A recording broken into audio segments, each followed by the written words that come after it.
Why do people join cults? So let me tell you one of my favorite studies that was done within a cult. So in Chicago, many years ago, there was a cult that believed that there was going to be a giant flood that was going to destroy much of the United States, but people who were the true believers would be rescued by a spaceship at midnight in December on this very specific night. And so psychologist Leon Fessinger joined the cult with a number of his students and collaborators and pretended to be cult members. And they were in the house with the cult members and the cult leader waiting until the clock struck midnight to see if this doomsday prophecy was going to get people to leave behind their beliefs and go back to their regular lives. And so when the clock struck midnight, everybody was staring in silence. They were stunned. They couldn't believe that their beliefs had been falsified.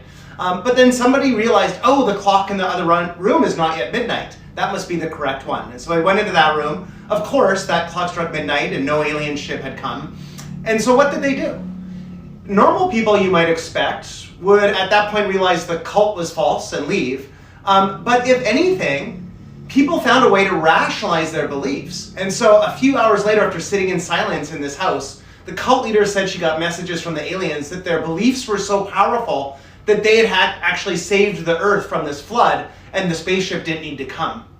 And by the next morning, cult members were proselytizing and spreading the word, spreading the gospel in essence about their cult and about their belief system and how powerful it had been and what salvation it had created for other people.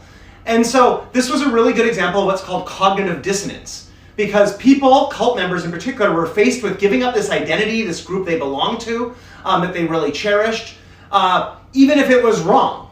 And so when they had that conflicting difference between being a member of this group or being right, most of them, in fact all of them who were part of this cult, decided to stick with the group.